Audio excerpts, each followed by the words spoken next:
I'm MCToon, the worst rapper in the world. Good evening. It is Tuesday night, live from Minneapolis. I have in the house both Adele and Phillip, Kornelis, Aman. How are you guys doing? Good. Yeah, I'm good. Enough. Awesome. Now, for those watching, neither of them are going to be on screen, but they might be presenting things. I will arrange to have something other than just my face to look at while they're talking. But now, if this is your first time watching the stream, go ahead and consider subscribing and hitting the bell if you're at it, so that you know when I have the next debate or live stream or video. Got a one later tonight at 11 p.m. Central Time. So this debate I am moderating. It is between Dell and Phillip. I will give each of them maybe they're going to just kind of have a back and forth, not very structured. But I think it'd be great if both of them had just a short introduction that wasn't really evidence presenting, just kind of who I am and in general what you think. So Dell, would you like to start? Sure. Just like a kind of overview of the points, or who you are and what position you're going to be addressing. Well, I work with different robotics platforms, dynamic inertial compensation systems for bipedal platforms mostly.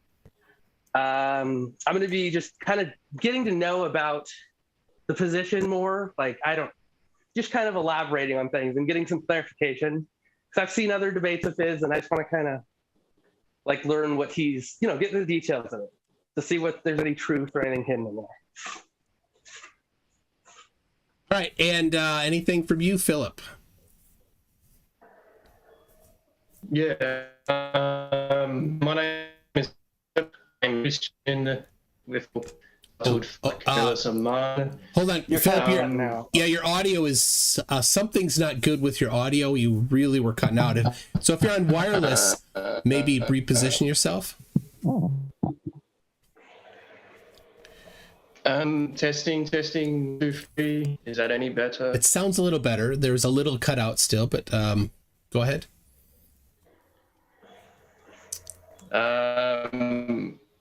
Okay, so my name is Phillip. I'm a Christian with a YouTube channel titled Phillip, Kornelis, Aman.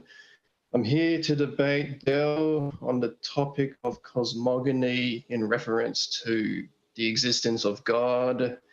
I take the position that the tangible universe had a beginning, contingent on an immaterial and omnipotent cause, and this comports with Genesis 1:1 in the Bible. If you reject that, your only alternative is eternal, tangible energy and matter, which is debunked with the laws of physics in conjunction with the laws of metaphysics. I yield. All right. With that, I will just let the two of you go ahead and talk. All right. In conjunction with the laws of metaphysics. I don't... do you mean it's together, or what do you mean by that? I guess would be a good metaphysics, the laws of logic. That's what I mean by metaphysics. Okay. All right. So I guess just by the first mover, you're saying that there has to be something that starts it. Like if I have a ball on a hill, I have to push it off for it to start going or to stay. Is that kind of what you mean? Or yeah, if you extrapolate your belief of gravity to a secular Big Bang, gravity shares attributes that of a god because they are both immaterial, eternal, omnipresent, and omnipotent to have the ability to interact. What do you mean omnipotent? Omnipotent meaning all powerful. But I mean, would that require some kind of sentience, or is that just I don't know what that would be entailing completely. Yeah, well, the gravity... I guess, are you saying gravity is an agent, or is it just a thing that exists? Gravity is just a label for an immaterial force that shares attributes that to an immaterial God. So to play this out, you go back to terminus equo, meaning the earliest starting point for any movement to this universe. So if you believe in a secular Big Bang, you have to assert gravity being the necessary primary mover to get you the very first movement of tangible energy and matter. So that gravity... So that would happen before the Big Bang, or like, are you saying that's what caused it? Like what do you mean by the first mover? Like the mover that started the whole thing as in it existed before the Big Bang, or like right as it started, or like... Yeah, well, the first mover to get you the protostar, to get you hydrogen. So that the gravity is moving internally, therefore it has the information to interact with tangible matter. So I think the thing I'm not getting is like, why are you giving it agency? Like what? Because I don't know that part. Like I could agree with all the other, it's the first mover.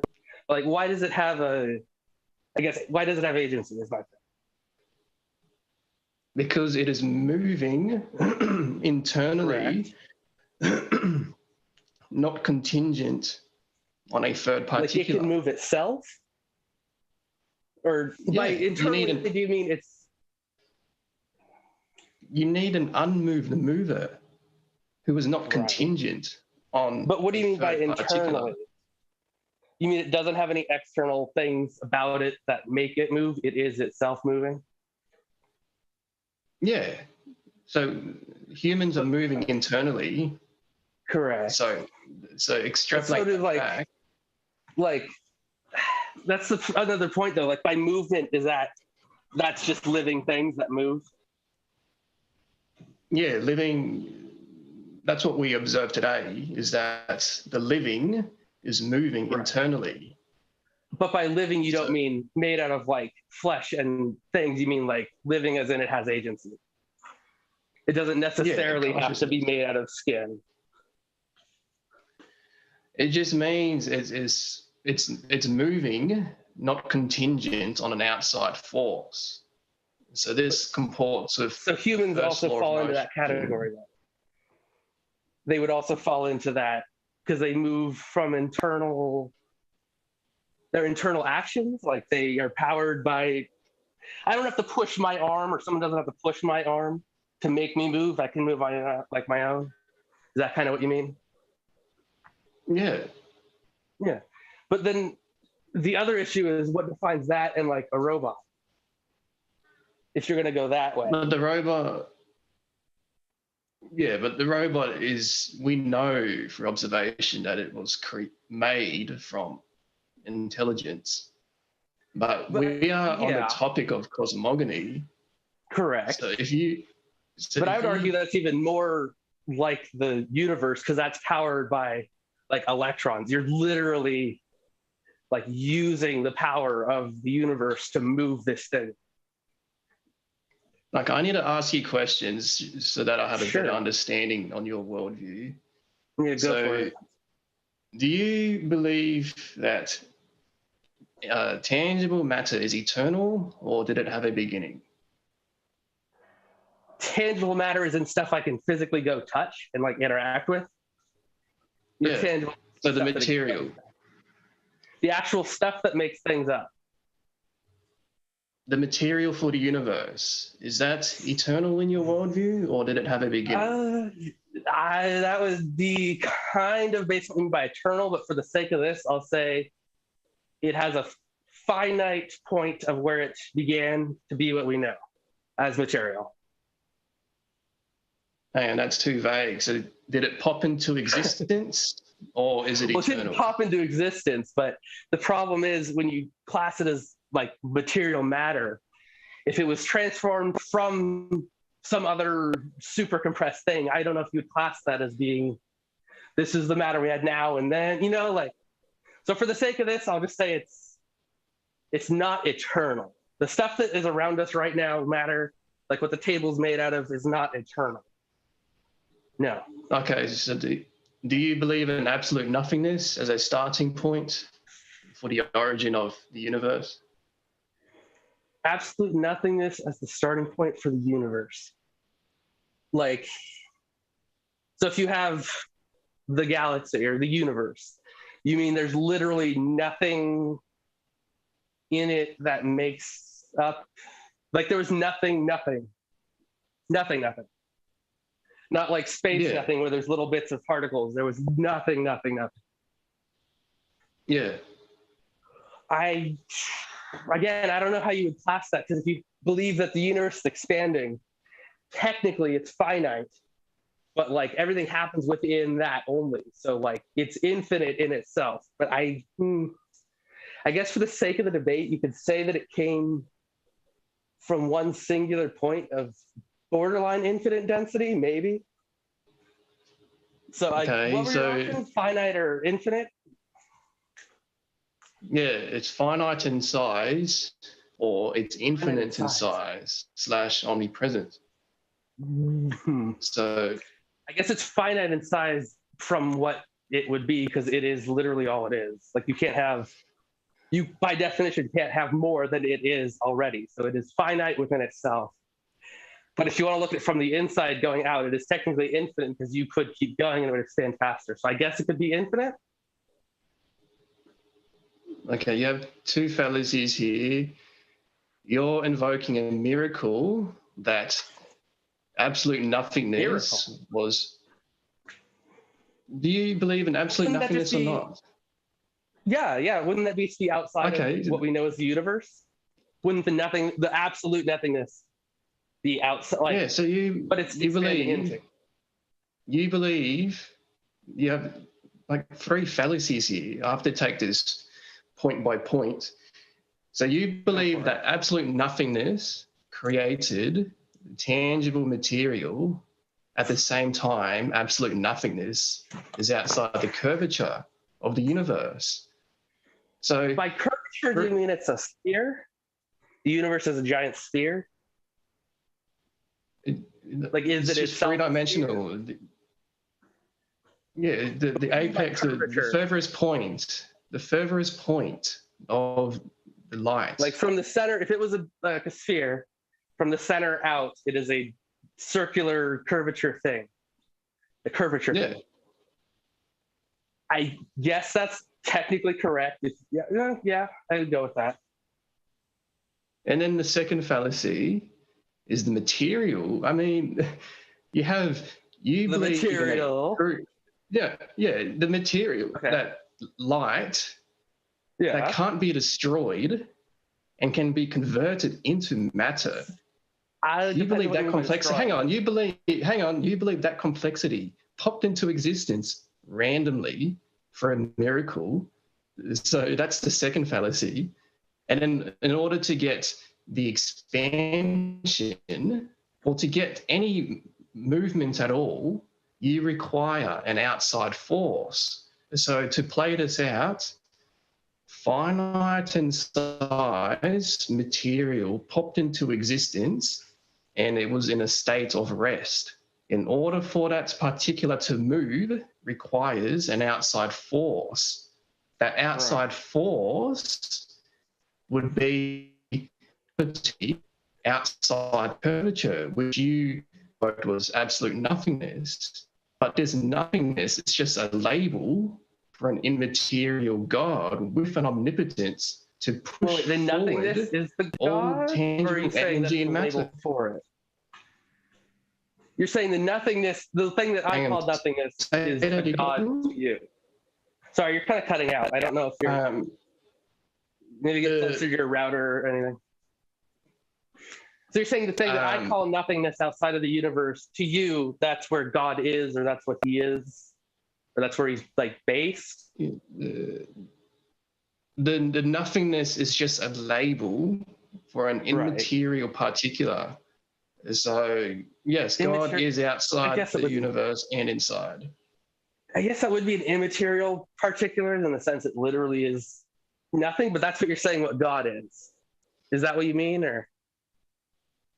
But we know that the universe was created by an invisible force because energy and matter can't move on its own from the earliest starting point. It requires an outside force. Well, like, because you said with light, it can't be like destroyed, but I mean, it depends on what you mean by destroyed. Because like, if you want to define light as what we're seeing, if I have a solar panel, like it can't be seen anymore. It's become electricity. So the light has technically, it's like, you know, if I have a hot dog and I put it in a blender and then I blend it up, the hot dog has been destroyed. It's not gone.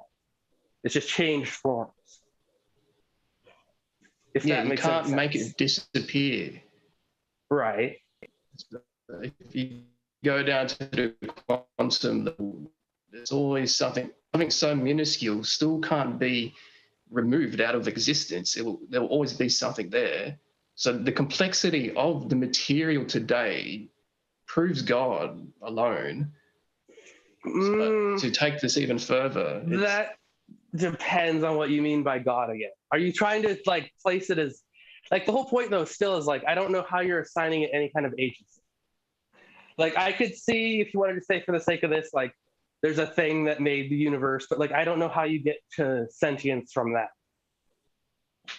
You only have two options. It's either what you call the Big Bang. In order to get the expansion, you require a first mover. Your only two options is that tangible energy and matter moves on its own. That's alluding to P, which can be easily debunked. Your second alternative is an immaterial cause. That immaterial cause is outside the curvature of all finite, tangible energy and matter. So that immaterial. Right, but granting all of that, how do you know that the immaterial, again, like, why couldn't the immaterial cause be I don't want to say mechanical, but something that's not sentient, but is still capable of like complex movement, even if you want to go that route? Like if they want to give you that much of the debate, like how do you know that it's making decisions and it's not just like an ant that just kind of counts its steps to get back to where it goes? It's not actually like thinking about what it's doing. Because it can't have the eye that looks in on itself. Because the only explanation is that it is an unmoved mover. If you reject that, the burden of proof is on you to demonstrate what is the third particular. So you're going down an infinite causal relations, but that will always put you back to an unmoved mover. So you need just to summarize that, you need a primary mover who has everything from the start. God is a brute fact. There's no getting around it. He's a deity. Well, even if I was to say that, yes, there is a prime mover, the whole point is like, I have experience of things that can do really complex tasks, can make new things that are, I wouldn't argue are sentient. I don't know, would you argue like if a machine was complex enough that it could be technically a God because it's moving and it's internally moving? Yeah, but look, there's no denying that life is another word for movement from the inside, not contingent on an outside particular.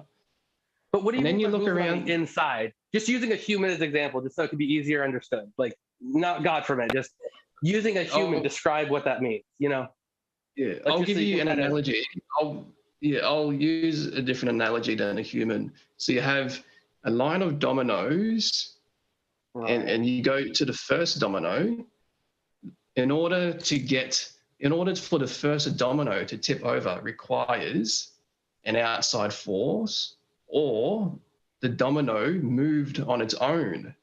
Therefore, the movement happened internally.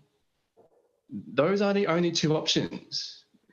But if I have like, so if I give it just a random, if I have it like I'm trying to think of a good analogy. If I have like a Scara and I just put it on the table and I give it a random number generator, just have it go around, technically given enough time, it'll knock over the dominoes. But it doesn't understand that that's what it's done, if that makes sense. Yeah, but you were the intelligent agency behind the No, I didn't put score. it. I didn't give it any intelligence. There's no mind. It's just going through random numbers and random variables, and then it just does random movement patterns until eventually it just happens to hit the dominoes. It can't be random because there are over octillion stars. So there is Yeah, I would teleology. give an unlimited amount of time. I mean, you would technically get a result eventually. I think it's statistically like more probable that you would get a ton of results than zero, given an infinite time frame. Like if you have, the monkey typewriter thing, you would have an infinite copy of every single book ever written. Yeah, look, there's the movements. You have an unmoved mover, and then you have universal consistency that's being over septillion stars and planets. And so if you extrapolate that back to the unmoved mover, that unmoved mover has a consciousness for there to be. But how would you define, like, would it have to be able to also react to like other stimulus in it and it's not just moving by itself?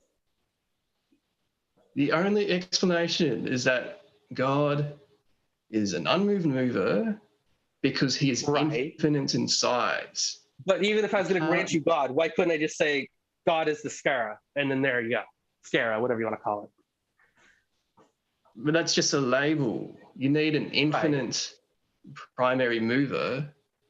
I don't you can't have a finite, because if you say that God is contingent on a second mover, well then that would put that false God to be finite in size. The brute fact is that an infinite in size particular is necessary for there to be finite in size particulars. And so that puts God to be an unmoved mover.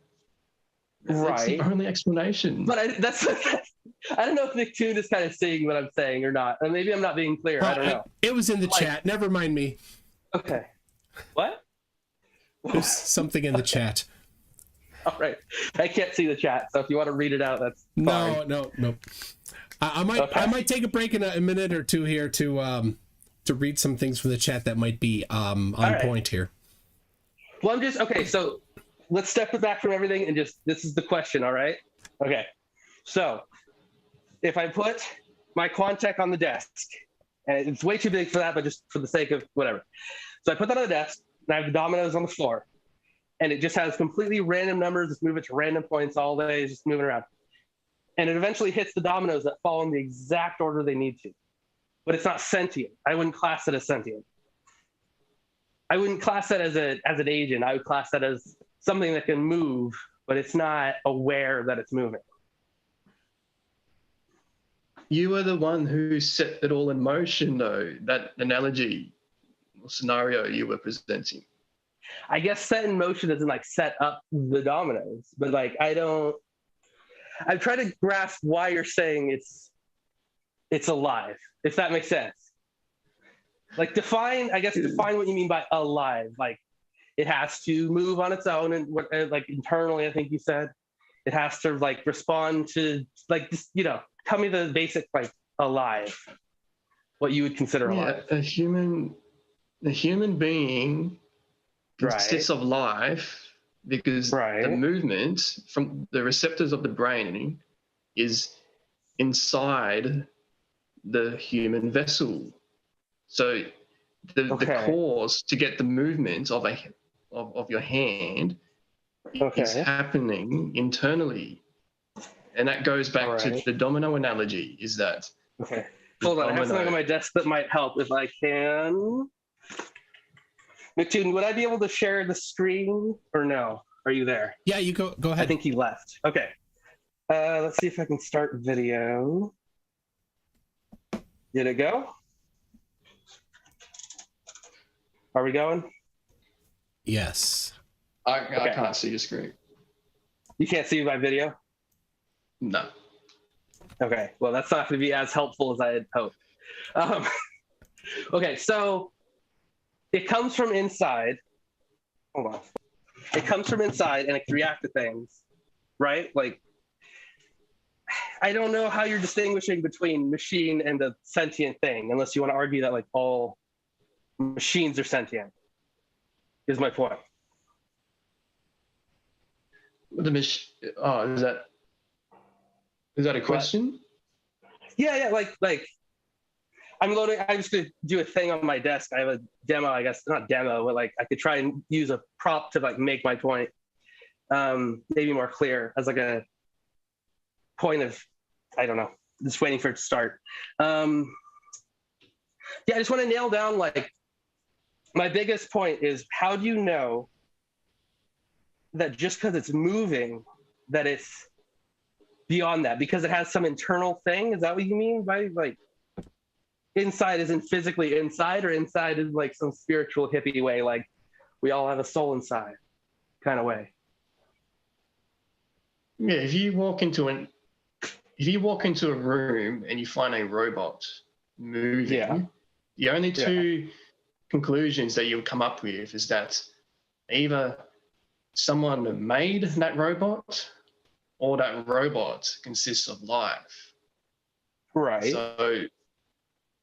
So even if you make an assertion that a robot is the primary mover, well, then that's just a label for a moving God who consists of life. Right. But like, okay, I have my example now, so I can try and like physically make my point. So imagine this is God, just for the sake of trying to clear this up, okay? Can you see my screen or no? No. This is going to be more difficult if you can't see the screen. Can you open the stream on a second page and like look at the screen, maybe? Are you on a computer? Are you on a computer, Phillip? Yes. I'll have to get my open a second for this. Or just another tab, and then you can mute it if you want. Yeah, I don't know why you couldn't see that. I don't know. I think it's easier to understand my question if I have like a physical thing to demonstrate. Yeah, I could see your screen. Okay, you can see this on my phone, the live screen. Okay. Yeah. All right, you can see? Yeah. Okay, so for the sake of the discussion for right now, I know it's not literally. This is God, right? Like for demonstration purposes, this is God. Okay, so like it can respond to things. Like if I knock it down really quickly, it'll respond as if it is a sentient thing. But like, how do you get from this to being like classed as actually sentient? Like, how do you know it's not just a mechanical thing that can like do really complex things on its own? If that makes sense. You know, like this. You know what I mean? Like it can respond to things. It could move things around. I don't know if you're talking, you're cutting out.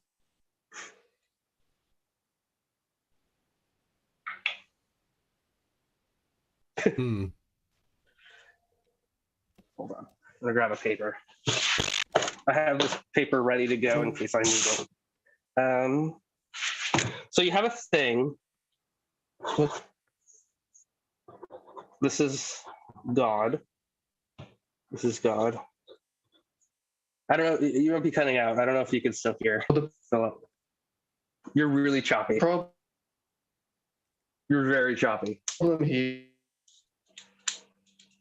You're still very choppy. Hello? Yeah. Hello? Is that... It's not better if you're asking if it's better. Are you on a desktop computer that's connected with a wire or just Wi-Fi? Rest, please. Thank you. It's got to be Wi-Fi. I don't know if he's on his phone or something.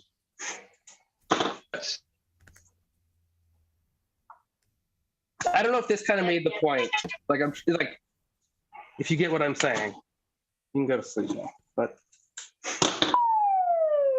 you are loud, very loud. All right, I have my pen, so we're gonna try it diagram-wise. If he's there, I don't know if he left. He's connected. The I think. robot toy you've got. Oh, he's saying he can't hear anymore. Yeah. Hello? Inside. Are you there? Phillip. I can't hear anyone. Phillip. Oh, he's like really behind. Infinite inside. All right. Hold on, Del, just a second. Phillip. Yeah. And Phillip. Because Phillip. God is infinite in size, Phillip, he's not just a second. on an outside force. So that Maybe he's puts God to delayed. being an unmoved mover. Yeah.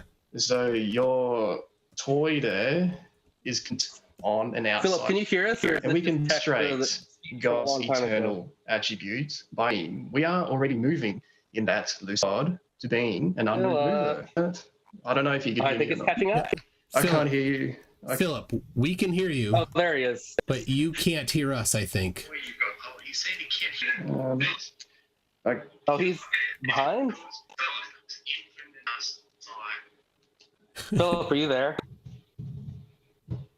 Hello, Phillip. There's a you like my God? I think I'm rivaling Team Skeptic on art style here. Give him a little smirk on one side. Hello. That's my smirk. I'm a really bad artist.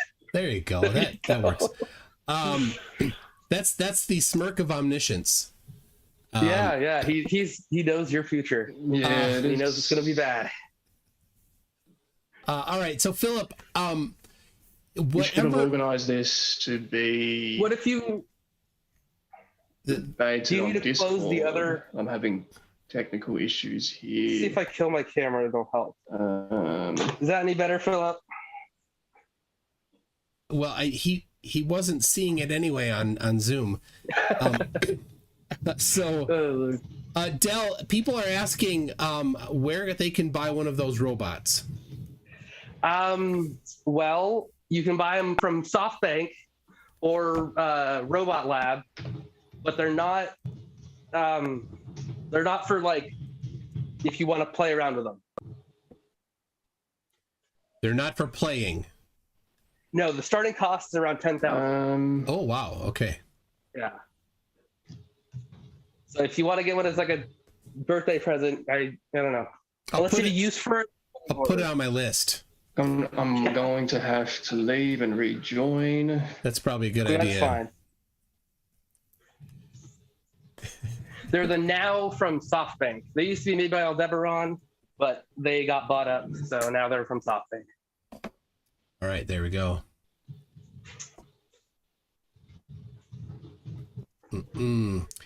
I see Gary Wybenga is poking around. Gary, you get the Vicky treatment until you agree to show up. So, Flat Feet Pete wanted one until he found out the price, I think. You can get other ones, you know, like I don't know. Oh, he's pretty clear now, Phillip. I can hear you. Okay. We heard your groan. Great. Oh Lord. Oh, all right. He's all right. Looks like he's disconnected now. He said he's going to try and reconnect. I think. Yeah. Yep. So maybe I don't know.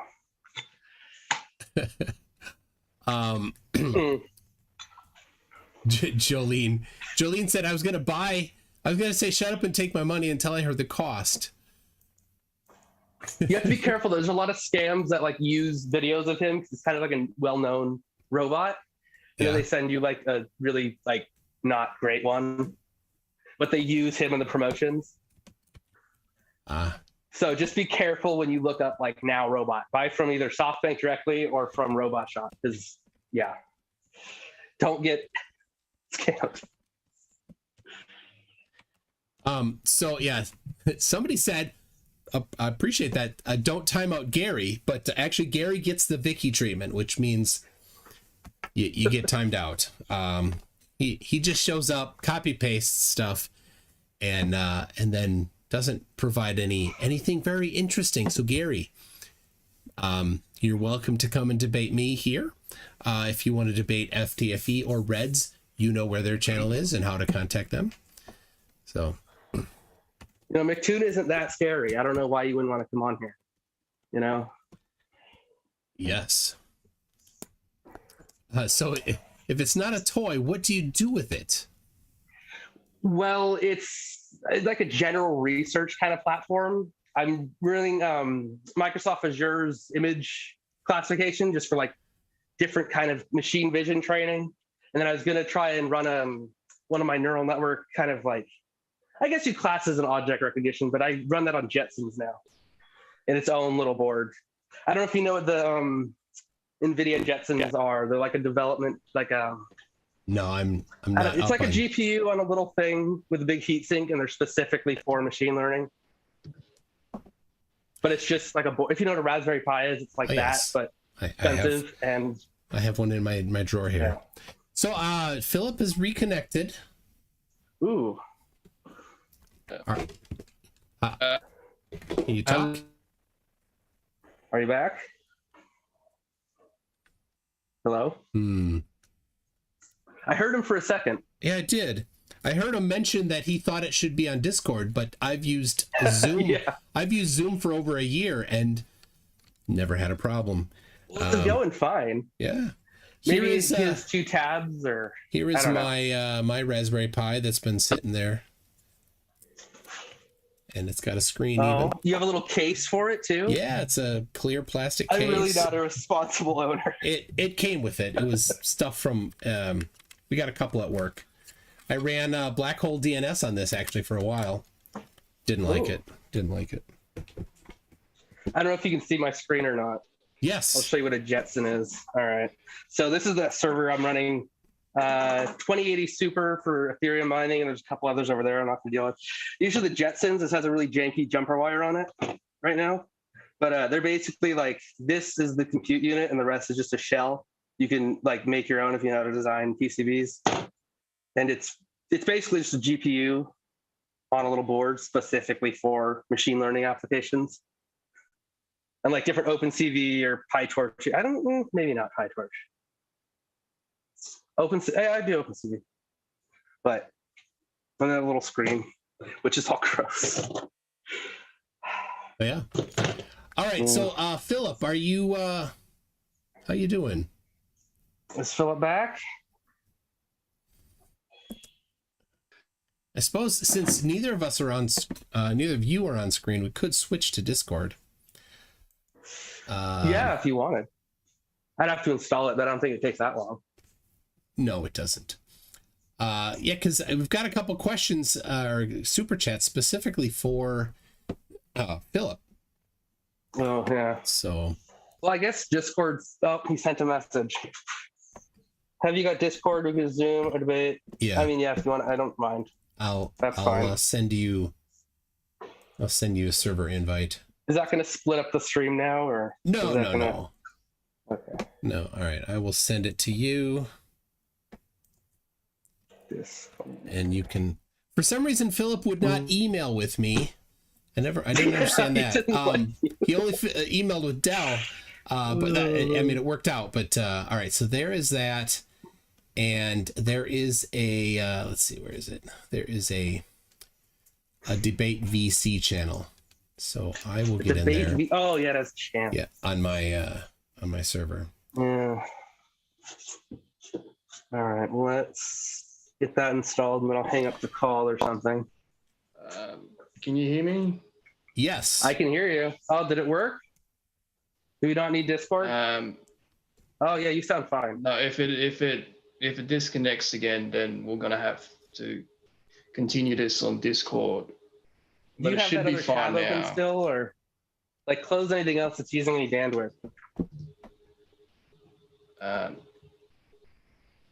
Yeah. Are you downloading any torrents? Anything that's not quite, you know? No, I'm in Australia. That's just how it is. No pirating. I mean, Nathan Thompson's Wi-Fi is better than this most of the time, and he's in like a van. Yeah, but McDonald's is pretty good, I guess, yeah. I was gonna say Burger King, but yeah. I don't know. Oh, Man Devil says she wore a Raspberry Pi, the kind you find in a secondhand store. Oh, a Prince reference. All right. So can you hear me, Philip? Yes. Okay.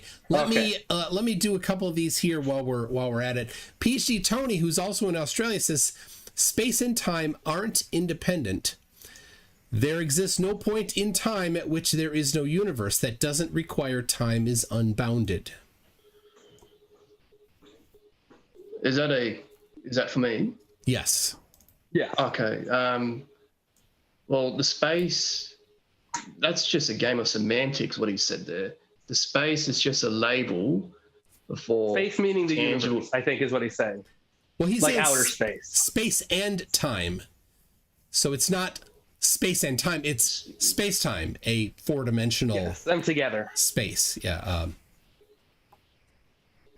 Yeah, well, the space is Because like technically it's infinite in itself because it can't be outside of it. Like there's like before the universe existed, there was no time for it to not exist. You know, like if that, I don't know if that makes sense. Yeah, the time is just an abstract thought on how we measure the movement of tangible energy. And Seconds are intangible concepts, but actual time is a thing. You know, like I can count time, I can wait and manipulate time by like sitting here, and then I can get up and be like, I've moved time. You know, like I could change it and manipulate it. So it is a thing. Yeah, time, if you're itself. referencing the herb time, that is a thing. No. But in context to That was pretty space-time, good, Phillip. I'll give you that one. That was quite funny. I think that's just semantics. But yes, that is definitely something. But that was pretty quick. I didn't expect you to say that.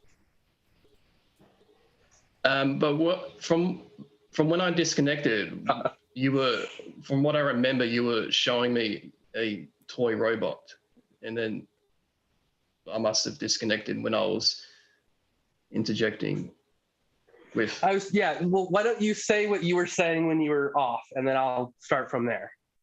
If that, you know, like you repeat what you said, and then I'll go from that. Well, from what I remember, you were playing with a toy robot, and you're asking, how do you identify if something has life or not? And my response to that is the robot is finite in size, contingent on an outside force. So if you is it contingent on an outside? What do you mean by contingent on an outside force? Contingent on outside force. In like just explain that part. Like, what do you mean by that? Meaning that it is contingent on, well, for the sake of this debate, the robot is contingent on an intelligent mind for it to function. In what way? We are on the, for it to move. But it doesn't need an intelligent mind to move. Okay, if it doesn't need an intelligent mind, that would mean that. No, that's the whole point, though. It can move around, it can get around, it can grab things, manipulate things, it can walk around, it can ambulate. I know you love that word. It can ambulate, but it's not alive, as in humans are alive. That was kind of what I was trying to go over. Like, that was the point of showing that, is like, this is doing things, it is ambulated. It is, in the correct sense, ambulated, but it is not sentient. Or at least I wouldn't class it as a sentient life form. There are only two options. It's either contingent or it's not contingent. So contingent if you walk on just a second particular, it doesn't matter what, but like what second particular is. That's kind of like, what is it contingent on? As in, like, it can't exist without a thing, or it could, or like, what do you? It can't move. Elaborate. It can't move without a second particular. What would that second, just for like this, we're staying on the robot as the model. What's the second particular for that? For now, now's the robot. If I say now, I'm saying the robot. What is the second particular for now? Well, the intelligent agency behind the movement. So that would be you. But the movement is controlled by the robot itself. It's making its own decisions. Like, if I set it to walk around, or it gets up after charging, or whatever else, It can stand up from charging, walk around, grab a ball, throw it wherever, do whatever, and then go back to charge on its own. It doesn't need interference from a person. But the first movement, the first movement requires a second particular. Define first movement. First movement from if it's charging dead and then it gets up, like, is that the first movement? The first movement of any, you go down to Planck length, but if you're staying on this robot's analogy, the robot was contingent on a second particular. So extrapolate that back to the origin of the universe. No, to move. In what way, though? That's the question. In what way is it contingent to move? Just explain that more. Just to move in a straight line. Right. Yes. So no, but like, how is that contingent to move? Is he still there? Hello? Yeah. Hey, I think so. Yeah. Okay, there you are. You're good. Yeah, if I'm disconnecting, just let me know. You just cut off a little bit at the end. I didn't know. You're good. But if you extrapolate that analogy back to the origin of the universe, right, you need a second particular for there to be movement that you call the Big Bang. So the Big Bang is just the expansion of the tangible energy and matter from a singularity point. Right. Well, I mean, the sort of off-topic question could be that all our experiences is only movement. There's never been something that is never moved, because that would be, I guess technically, that would be, if you get into absolute, like complete zero, it would be stationary. But like from everything we see, like even stuff on the table, it's moving in space. It's still going. So like if you were going to, I would say there has to be a prime stopper, because all we know is movement from the time that. Okay, well then I have to ask you a clarifying question. Yeah. Well, I think I remember what you said last time. What are you that so you don't take the position that energy is eternal, that it had a beginning? I don't take the position that energy is eternal. Okay, so I'm saying no. I'm going to clarify.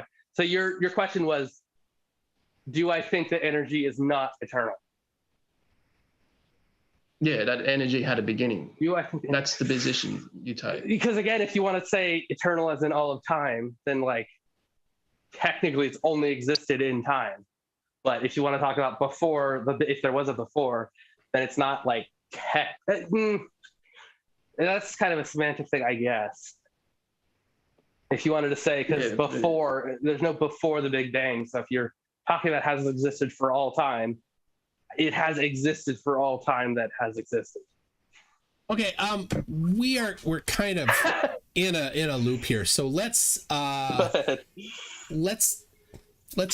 take a break from that and go back to these some questions from the audience here. Yeah, get some super chats or something. Yes, we've got from Asylum says, "Good job, Dell. Weird name to praise. Trying to make sense of the salad. Even God himself couldn't comprehend Philip's drivel salad." Drivel salad. So there you go. Assertion.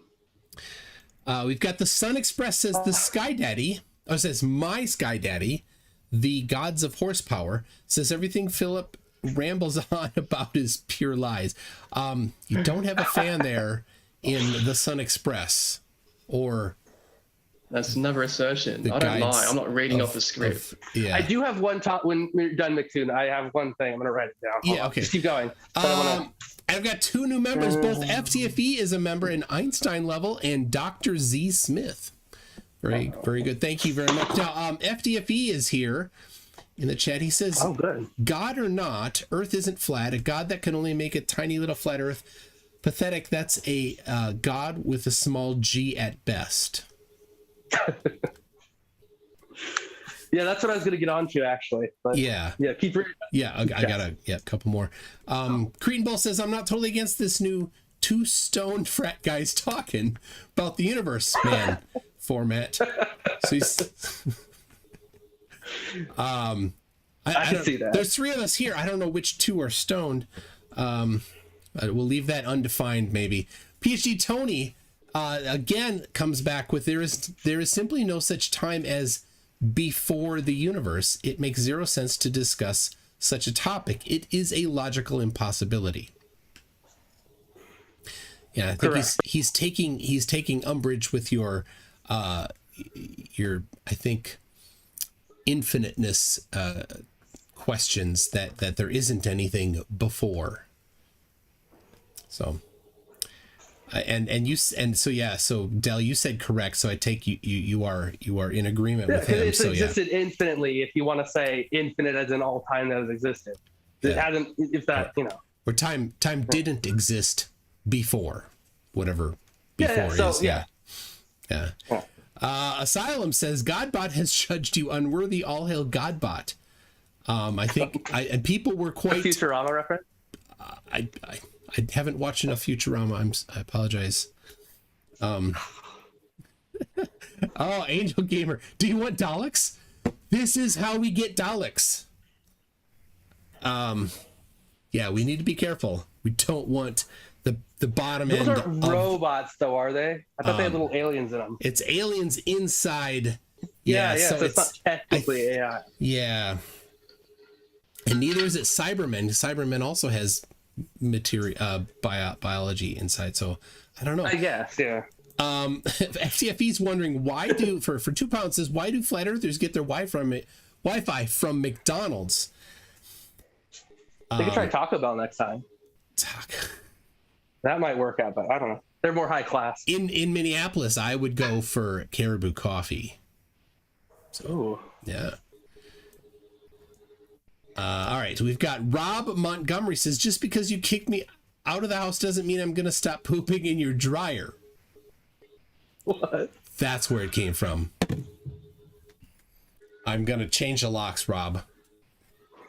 I don't know what he's talking about. Really, I don't. I no idea.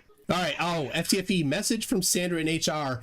NDT failed the blood test and has been disqualified from the secret NASA moon base breakdancing tournament. Top secret. Never mind. I'll have to. Saying too much, McFinn. Let me get this. Look right in here. All right. These are not the droids you're looking for. AJ Hybe says, ask Phil if his God is unchanging, then have him reconcile his answer with everything else he's said. He can't. So, Phil, is God unchanging, and does that jive with the rest of what you've said? Yeah, it does say that in the Bible, that God is unchanging because he is infinite in size. Therefore, that secures his aseity. Where does it say he's infinite in size? No, he said, it says in Kings that not even the highest heavens can contain him. And then, so that puts, it doesn't say infinite, but you can. But why would infinite mean unchanging? Because if I have a box that's getting bigger and bigger, and that box is the entire universe, and God takes up that entire box that's growing, he's infinite in the sense of he takes up the entire universe, but the box is growing, so he's changing. No, but he has because he is infinite in size, he has everything from the start. So he didn't evolve. He's not contingent on a second particular. I don't think anyone has ever said that God evolved, so you're safe on that one. That's just a brute fact. Look. No, I said I don't think anyone has ever said that. He has not evolved. I agree with you. He has not evolved, is what I'm saying. All right. Nick, the super chat's done. I got one more from Magellan in 5 Singaporean dollars. Says, hello from Singapore. Discussing these matters from a temporal perspective is just to anthropomorphize the topic. Before and after are just human ideas. And then I have one final one from Hugh Jars. Are you familiar with Hugh Jars? He says, God is infinite in size, ? Still smaller than me. being he is Hugh. Jars. So, all right. That's it for now. Let's try to maybe shift to something a little different, because that topic has kind of been expired. So I have a question. You are a flat earther, correct? Not you, MCToon. No, I'm not. Okay, just making sure. Phil, you are. I just want to, like, a clarifying question. I'm not trying to lead you into any trap. Yes. Okay, you are a flat earther. Yes, right, but you're what you were stuck on this premise, because you said earlier that energy came into existence, and you were alluding to that it's always moving. So, right. So that you have violated the first law of motion. Newton's first law of motion is that if something is always moving, then it requires a second particular for it to change form. So energy converts into matter. I don't know if that's his first law of motion. You may be paraphrasing a bit. I'm not too sure. I don't think that was. I'm just phrasing it. That's the tautology. Okay, paraphrasing. That's okay. Go on. So when light came into existence, you said that it was always moving. Therefore, it requires a second particular for it to change form. So, in order to get the three-dimensional, God is the second one. Is the second God? That's the only. Okay. Yes. So you're saying that gravity is God in a sense. But the gravity, the two fallacies here with your assertion of gravity is that it's either material or immaterial, and it's either the mechanism is either internally or externally. So But you are saying that gravity exists. You're not saying that it's fake or made up or whatever. The intangible exists. Yeah, but I just want to make sure you're not like Nathan, who says gravity isn't real. You think that gravity is a thing, correct? No, gravity doesn't exist. The Earth is flat, but that's not the topic of this debate. Wait, hold on. You just went really? You just jumped a lot of sharks there.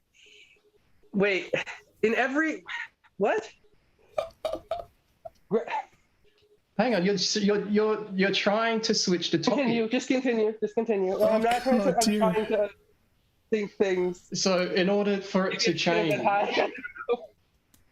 so the outside force, the second particular in this scenario, is immaterial with the ability to interact with the material.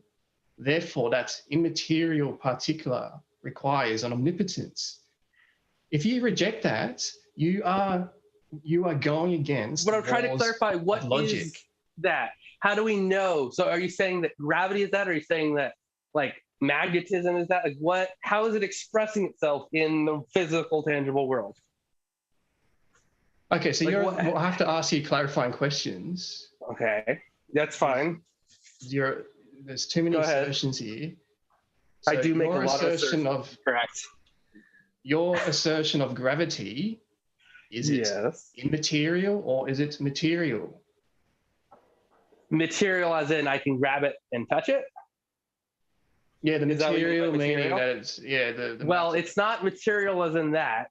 It is untangible as in I can't grab it, but I can see the effects of it. Okay, so whatever you would class that as for this discussion, if you want to go to your next question, like your next clarifying question. Yeah, so it's immaterial. So then my next question, the mechanism for the movement of tangible matter, was it right? What was the cause? Did it happen internally or externally? The movement for what did you say? The movement. Just say that again. I don't.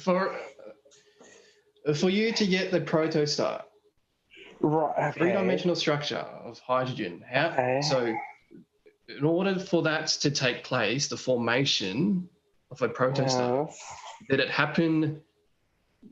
Was the mechanism contingent or was it not contingent? So to elaborate on that, did it happen internally or externally, your assertion of gravity?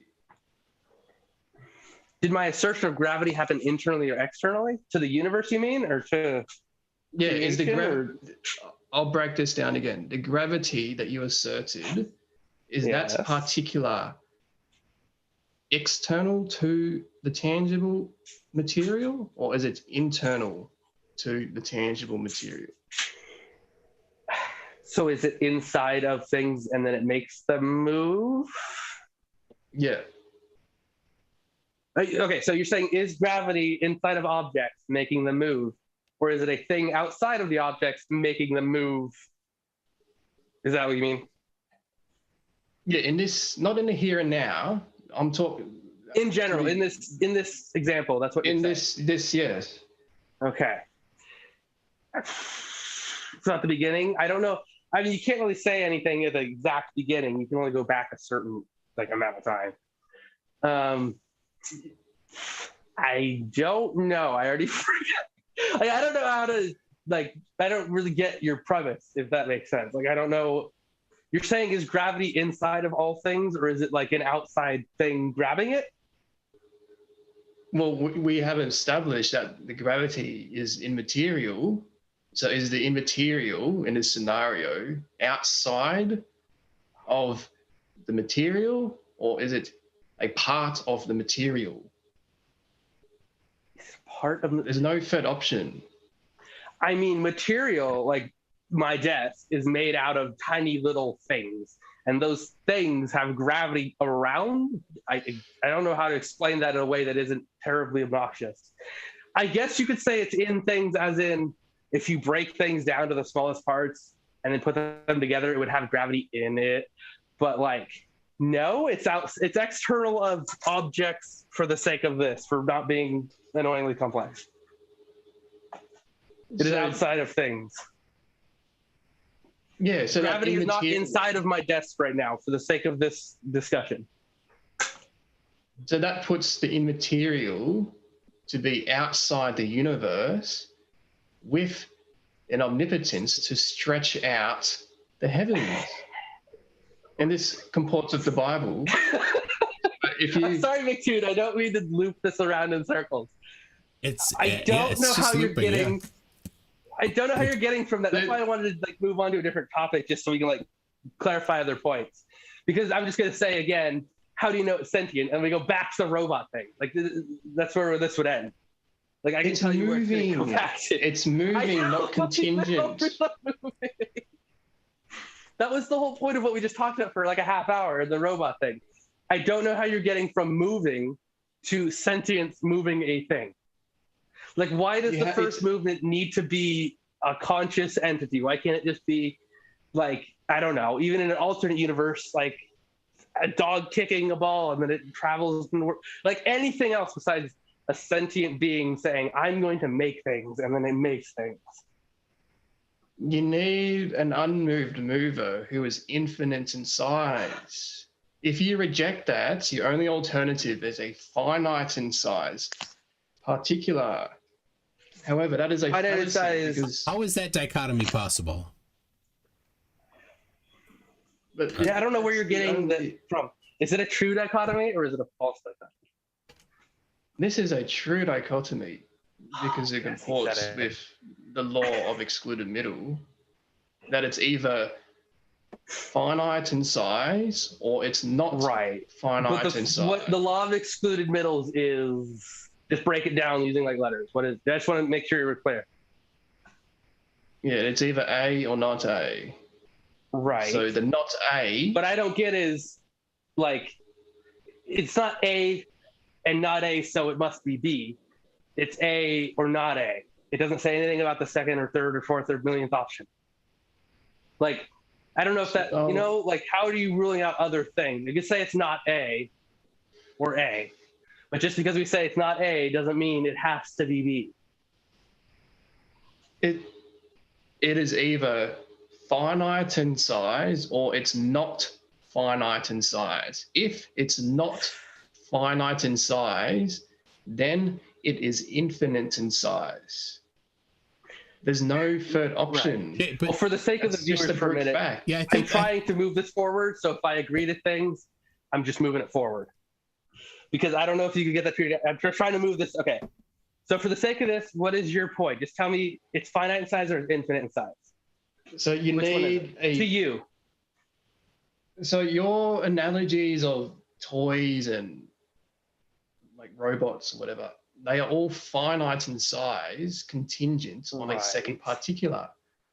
Okay. So if you extrapolate that knowledge back to the very first movement for tangible energy and matter, it is necessary that an infinite in size primary mover is the cause for the existence of the universe.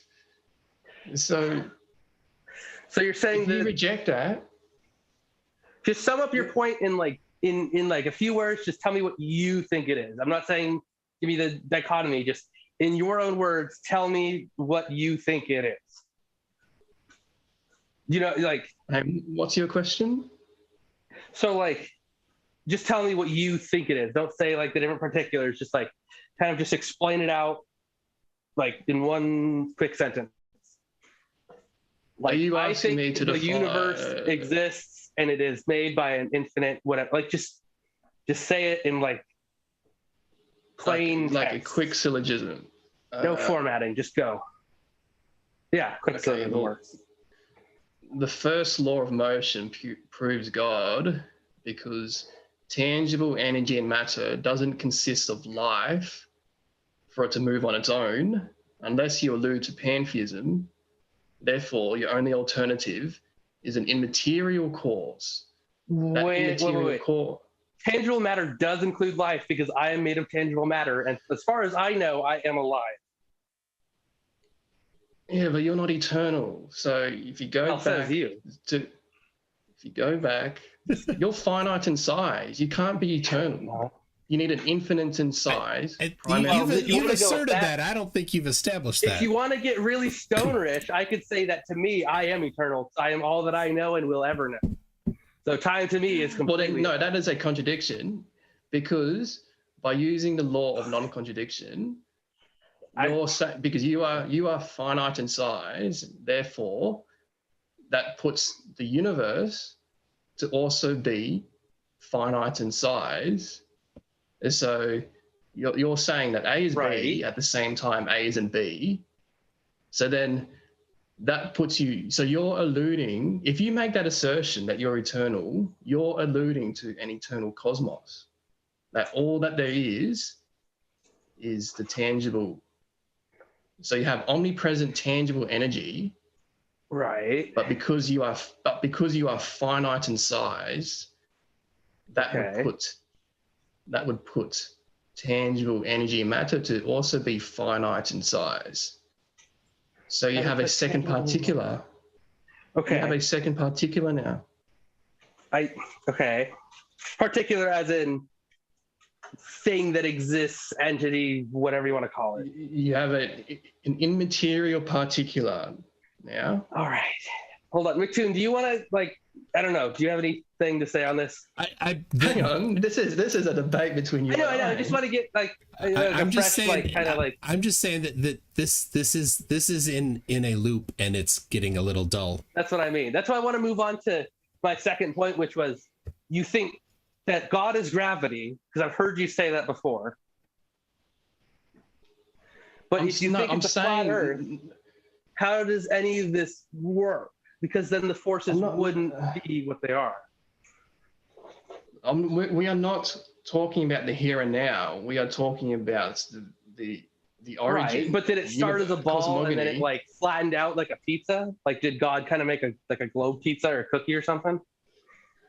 Look, that's not like if we're talking about back then or now. Title. It doesn't matter what time. It would always be flat, right? Like it doesn't matter when. It's always going to be a flat. No, that's not the topic of this debate. Well, it's like fundamental to what you're saying because you're telling me about the forces and how things work and how it's like not. But if it's a flat Earth, that can't like mesh. So I'm wondering, like, if in your world, wouldn't all the forces be fundamentally different anyway? No, because those forces, they all share the same attributes. Ooh, The as first in, property, that they are immaterial. what forces? Hold on, what forces? All the You're forces talking as about the in like four gravity, fundamental. magnetism. You mean those kind of forces? Yeah, but look, we are not on the top. We are on the topic of cosmogony, meaning the origin of any Correct. tangible system. But your whole argument is that God is some kind of thing that's non-tangible, and that gravity and other forces prove that God is there. But if you aren't on that subject, like if it's flat Earth, you can't have those to begin with. You get what, like, the whole argument is a non-starter if you think that it's flat. No, but the gravity is just a label. The gravity. Heroes done charging. If you go back to a Big Bang, Right. that the gravity is the primary mover, and that's a false theory. So that you just replace gravity with God. But there we go. Okay, that's what I wanted to hear. Okay. So replace gravity with God. Are you saying that God is gravity, or that what we consider gravity is actually God doing? The gravity is just a label for an immaterial. Is God.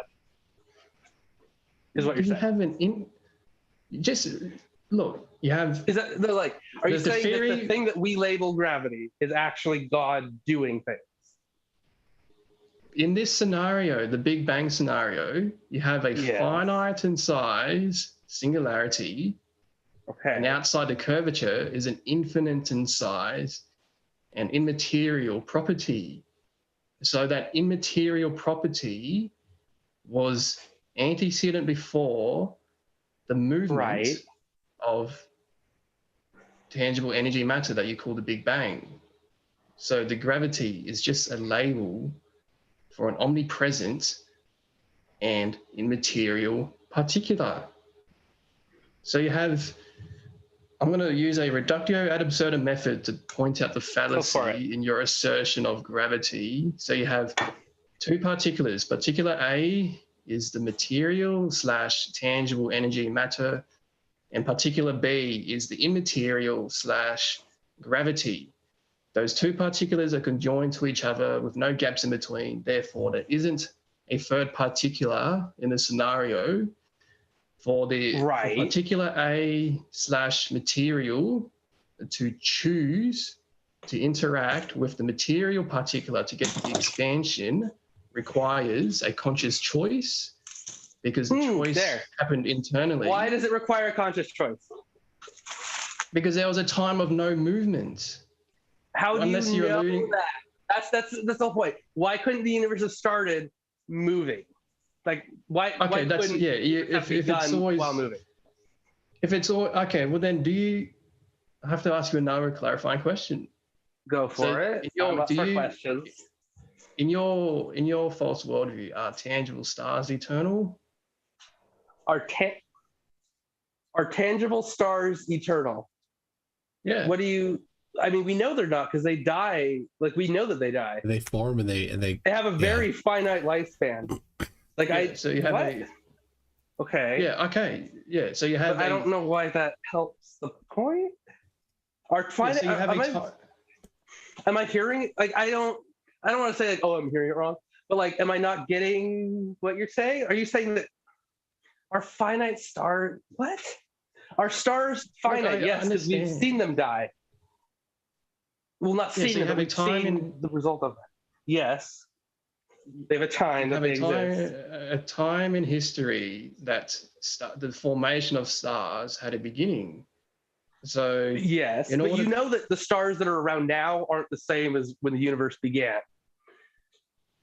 Look, you have just say you have just to break this down, you have one particular of tangible energy / matter. Okay. And you said that it's always moving. Well, then my next clarifying question, was all the material, is the material in your worldview omnipresent or is it not omnipresent? Is the material in my material as in what makes up physical things? Yes. Okay. Is that omnipresent? I don't know what that would entail. Is it omnipresent as in it has always existed? Because omnipresent, wouldn't that be it's everywhere and for all time ever? Yeah, I'll rephrase the question. Okay, yes. So when the material popped into existence, was it everywhere or was it not everywhere? Everywhere as in it's spread out to where it is now? Or everywhere as in all... When it popped into existence, is it everywhere? Are you saying that once it got created, is it in the places that we have it now, like generally? Like the sun was here and the earth was here and everything? When it popped into existence, was it the only thing the Big Bang that existed? Okay, the Big Bang happens. Are you saying that when that happens, everything that is existing right now, matter-wise, existed at that point? No, hang on. You're circumventing the question. When light came I was asking existence, a question. I was asking a clarifying question. I want to know if that's what you meant. What I mean by everywhere is that it is one particular. So therefore, there isn't, in this scenario, there isn't a second particular. So, so just to reiterate what I was saying, my question, when light came into existence, was it everywhere or was it not everywhere? When light came into existence, was it everywhere or not everywhere? Yeah. Is that okay? I don't know if you like cut off. Everywhere as in it's filled all available space, or everywhere as in it's just generally everywhere it needs to be at whatever time? Yeah, everywhere. You're not saying is the universe filled with only light. That's not what you're saying, correct? Yeah, everywhere meaning there is no curvature to it. And I've never heard that being used as meaning not everywhere. Meaning that there's no apex, meaning there's no highest point. It's just everywhere. Sure. There's no way to measure the apex of an omnipresent particular. For this, yes, go ahead. So my question still stands. Okay, ask it again. When light came into existence, was it everywhere or was it not everywhere? It was not everywhere. Light? Are you using light as energy or light as light as light? Light, tangible energy / light. I wouldn't call light tangible, but yes. The thing that we can see that comes from the sun. So then you have, so when this scenario of yours, so light came into existence in a finite in size form, and it is always moving. Therefore, for that particular to change shape in order to get a tangible star requires an outside force. Wait. Stars are not made of light. No, you got to change form, to change shape, meaning that it's converted into stars? You have energy converting into matter. What? And you have... Maybe next time I should come like really stoned, because I don't know what you're talking about. You're just interrupting. The stars are literally made of light? Because we know they're not. Like we could... I didn't say that. I said in order for it to change shape, for the energy to convert into matter... Okay. And in order for it to change, in order to get a protostar, a three-dimensional structure requires an outside force. So just to break this down. I don't know what you mean by are you saying protostar is in the first star to exist? The beginnings of a star? The earliest star. The first baby star. Yes. Okay. That's what you mean by protostar. So I'll break this down. So Newton's first law of motion states that if a particular is in a state of movement, in order for it to change its trajectory or for it to stop requires an outside force. And contrary to that, yes, if a particular is at rest, if a particular is at rest, it will remain at rest unless acted upon by a second particular. So what you said earlier is that... my question, I guess, would be for this is like, so energy, as far as we know, cannot be destroyed just for the sake of this. Cannot be destroyed in any way meaningful to this conversation. And it's always changing its form, but we never see it blowing up or fizzing out or whatever else. So how do you know that it had a starting point? Why couldn't energy just as a thing just have always existed? You have, because of universal consistency, and this comports with the Bible that God created the stars. So in this scenario of yours, you have finite in size, the tangible energy in matter. Okay. So just for you to visualize it, you have a three-dimensional structure. And inside of that three-dimensional structure are more three-dimensional structures. So in order for that to take place, to get you multiple three-dimensional structures of the same material, that being hydrogen and helium, requires a fine-tuner outside the universe. Why would it need a fine-tuner that's conscious? Why couldn't it just break down itself until it gets to a certain point? Like if a rock rolls down a hill and it just happens to become circular, then why that doesn't need a fine-tuner as in tuner. It's just it rolled down the hill for that amount of time. But and the rock rolling down the hill, that's a bad analogy. Getting at the apex of the mountain, the highest point of the mountain. Right. So either that rock was sitting on the apex, and then something outside of it pushed it over. Okay. So did you ever see the Scooby-Doo movie with the big electric guy? Is that what you're saying God is? The what? I don't know what you're talking about. I just remember this. It sounds exactly like what he's talking about. It was like years and years ago. There's a Scooby-Doo movie where there's a villain and he is pure energy and he's doing all this stuff. And I just literally now, it sounds like that you're citing the script from that. Like, is that what you're saying? I'm not saying you're talking about Scooby-Doo. I'm talking about, is that the kind of thing you mean? Like an energy being thing? Yeah, a moving thing. An unmoved mover. Okay. All right. So let's just say we established that. How do you go?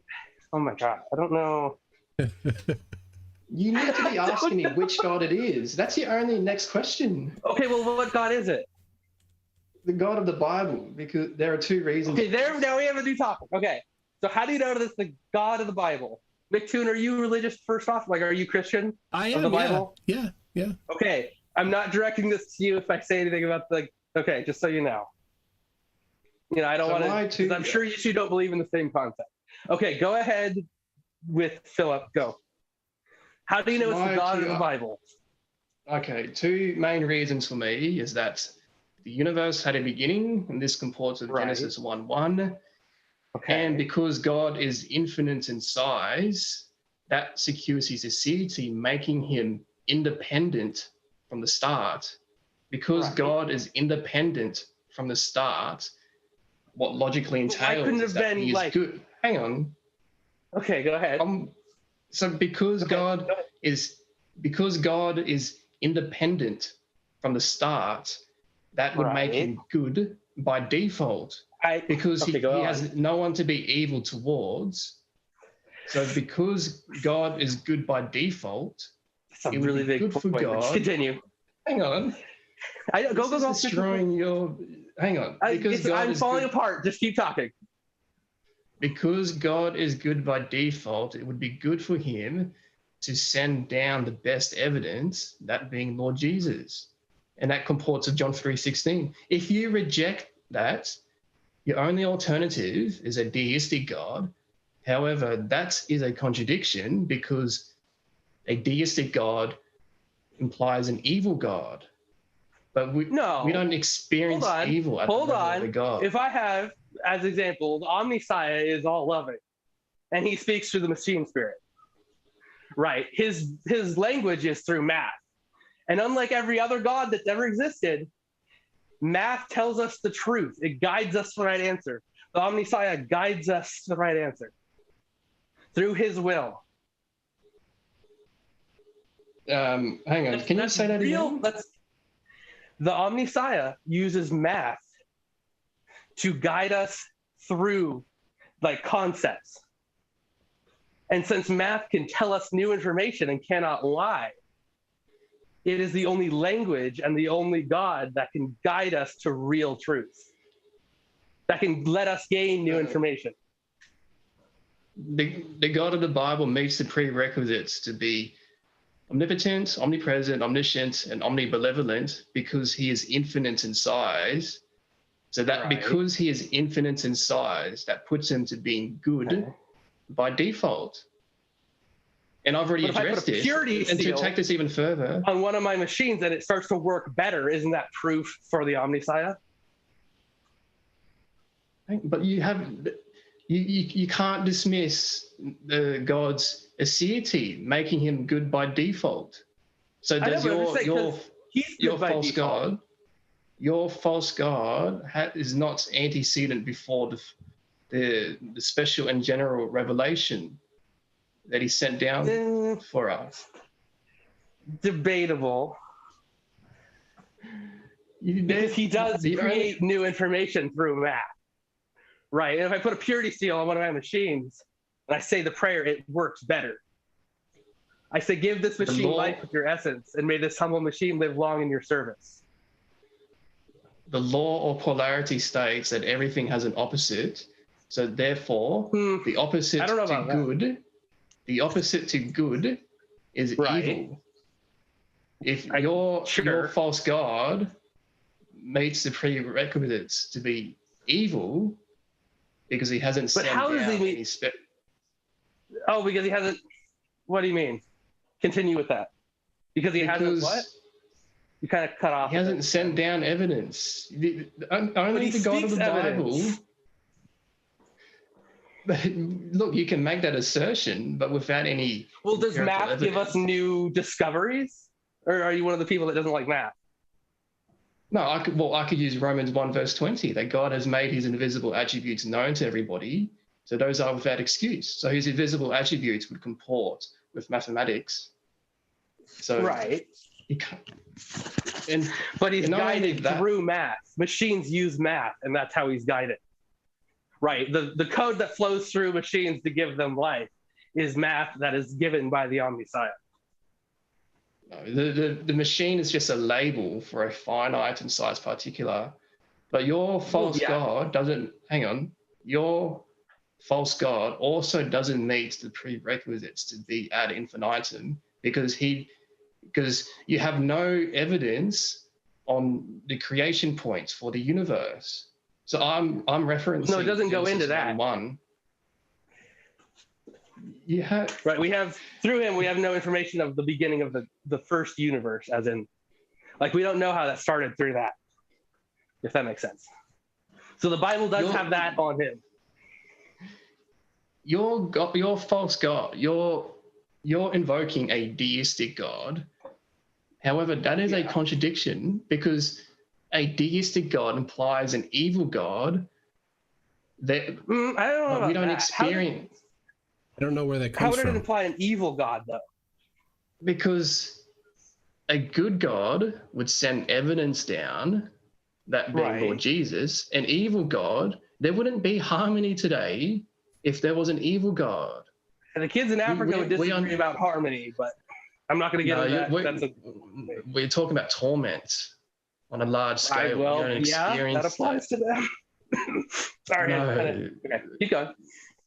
The torment is in reference to the lake of fire. We are not drowning in burning sulfur from the I can agree with you on that. We're not doing that. So that would be an evil God. If we were drowning in burning sulfur, that would be an evil God. We don't experience Yes. that. So you have. So if we were drowning in like, or just in general, like not specifically the sulfur, but anything like that, that would be an evil god, is what you're saying. Yeah, because you have a good God. Right. Just hypothetically, if God was evil, then he would choose to be evil. But Right. but that violates his divine nature, because an evil God, again, implies torment. So this puts you back to a good God by default, and remaining good. Yeah, so this comports with John 3:16, that God so loved the world that he sent his one and only Son, that whoever believes in him shall have eternal life. Do you have that memorized, or are you reading off a thing? I'm not. This reading isn't off related. I'm anything. just wondering. No, I didn't say you are. I'm just wondering if you have that memorized. I was just wondering. I'm not. Yes, I have that memorized. Not a point. I'm just asking. Okay. I wasn't trying to make it. That wasn't a point. I'm just wondering. All right.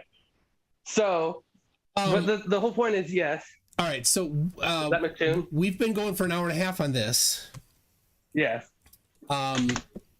We've got some questions. I've got a few of them written down.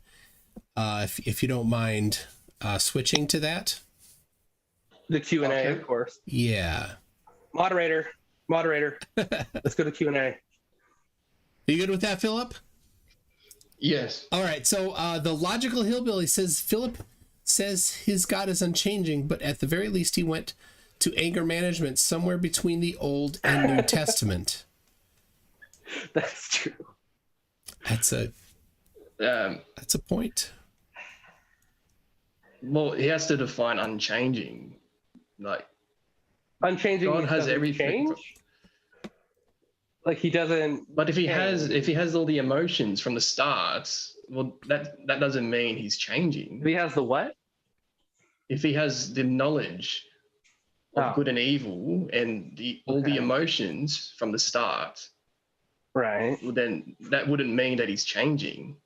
He just expresses different emotions. That's all that means. Okay. I don't know how to reply to that. I guess for some definition of unchanging, I guess is important part of that. Man Devil says, can you ask Phillip why he isn't saying ambulating anymore? Is he admitting that FDFE was correct without saying so in so many words? Ambulation is just internally. I don't know. If I don't say word, what does that? Hold on. does that Define matter? ambulation or ambulate. Just like not definition. Just in your own words, tell me what it means. The ability to move out and outside without outside. It's definitely not that Particular. one. That second part is definitely What it not part. means. You know what I do? Like literally bipedal. Like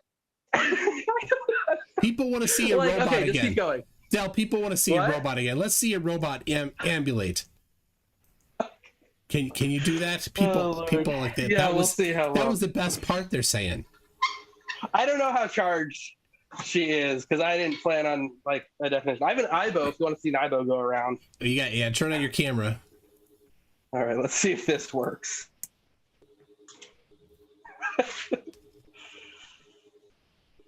Oh Lord! All right, well I guess you can read super chats. Well, it takes a minute. It's like a full like Linux computer. Oh, it's got to reboot. Okay. AJ Hybe says if Phillip doesn't believe in gravity, but he's arguing that in Dell's worldview, gravity is God, that makes God contingent on Dell's worldview. Lame God. Correct. That was kind of my point. It's a little bit of a fallacy of stolen concept, isn't it?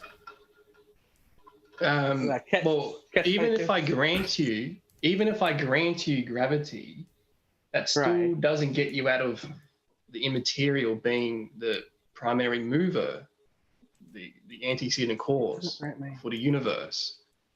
But that's not the topic of this debate. But then it wouldn't grant you a sphere. You can grant me a sphere, so the Earth is not flat. I'll grant you a sphere Earth, but that's a different. But Yeah, the gravity is just a label.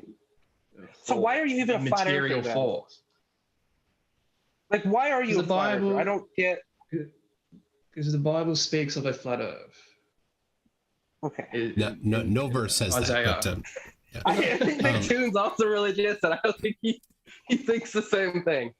Yeah. And I know Kent Ham and the other crazy people that are super into that, they don't think that either. They've used not so choice words on flat earthers before, so Yeah. they don't agree with you on that. Ken Ham, Kent Hovind, Danny Faulkner, all guys that are associated with Answers in Genesis, that are young Earth creationists. They laugh at the flat earthers. They do, yeah. Clive Wells says the universe runs on Debian. Oh, it's Ubuntu. No, Please, Arch. Ubuntu. It's not Ubuntu. Arch. All right, we can't get too geeky on that. All right. Is that still booting? Man, you got it. What kind of chip you got in there? A Dorito? No. You using a 486? Don't make me laugh. Your Windows boots up in what, a day and a half? All right. This is Linux. The Sun Express says, I was quoting Weird Al. The Sun Express says, my Bible, his Bible is the technical reference manual, provides all the torque figures for the nuts and bolts of my engines. Philip's Bible provides no such figures. Therefore, it cannot be the word of God ever. Yes, that's true. So has been asserted. My audio disconnected. That's what I just got a message from Phillip. Is that you, MCToon, or is he bouncing around? It's not me. Okay, I heard like shuffling. I see you've got Isaac Asimov there, his book Robot Visions. Oh, yeah. I cleaned up my desk a bit because it's terribly messy. Yep. Oh, we got the little GLaDOS potato. All right, I see he's standing now. He's standing. Oh, well, I have the camera on. See, I put a purity scroll on this printer, and it works way better. Oh. I'm just saying, I know it's blue. It's supposed to be red, but it works. That's proof for the Omnisci right there. I'm not familiar with that as much as I am the spaghetti monster. It's similar. I see you have a part from a Will Smith movie there. This? Yeah. It is very similar. It's an in-move. It's like an open source robotics project. I have just the head done. Wow. It does look like Sunny though. I actually just watched that movie like a couple days ago. But yeah, these all like spin, and it's gonna have a body with the servos that can move the neck. It's all ball jointed, and nice. You got the jaw movement, and then the head can rotate. All kinds of fun stuff. That's cool. All right, Philip, are you back? Yes. All right. Did you hear about the Sun Express's technical reference manual? No. Was there a question for me? Well, no, it's just a statement. I think he says he or she says my Bible, which is the technical reference manual, provides all the torque figures for the nuts and bolts of my engines. Philip's Bible provides no such figures. Therefore, it cannot be the word of God ever. We've got some holy diagrams. They tell us the words and chants to kind of give life to these machines. There's some holy scripture. There's some sacred patterns. We got numerology, and Was it originally written in a different language? That helps. All right. Oh, this is a good one. This is a good one, Philip. AJ Hybe says, if all the fundamental forces share properties and gravity is God, then Philip is a pantheist because the electromagnetism must also be a god. So is electromagnetism also all the things you're asserting that gravity is, Philip? No, but AJ is presupposing that energy is eternal in conjunction with immaterial also being eternal. How does that have anything to do with... Wasn't that your God debate to begin with, though? Didn't you say God is the energy that moves? Yeah, you have the force of electromagnetism and the force of gravity. How are you drawing a distinction between them? No, but pantheists believe that the universe, that being tangible energy and matter, is the God. But that's presupposing that tangible energy is eternal, which is debunked with. I need some time with this. So the second law of thermodynamics / entropy debunks eternal tangible energy and matter in an open system. This puts you to the third law of thermodynamics, is that once a system reaches zero entropy, then it will remain at zero entropy. So therefore, tangible energy and matter had a beginning because it can't move on its own. If you assert pantheism, well then using the law of non-contradiction, that puts the material to be the immaterial at the same time, the material not to being the immaterial. So you have A is B at the same time A isn't B. But why are you drawing a distinction between gravity and electromagnetism? They're all forces, and they can pull. Like they both can pull things. You know, they're both invisible. Yeah, but he doing pantheism, so that's. But I have to take a different approach. But it's saying that because you're asserting that gravity is God somehow, then also isn't electromagnetism God? So there's two of them, and there's two other forces we could throw in the mix, and there's four then. The gravity is just a label for an immaterial force. But it's empirically immeasurable. Well, well, then that puts you to pantheism. That puts you to pantheism because I don't think gravity is God. No, but the tangible energy and matter. You think that, not me. But if you reject that it's immaterial, your only alternative is that it's material.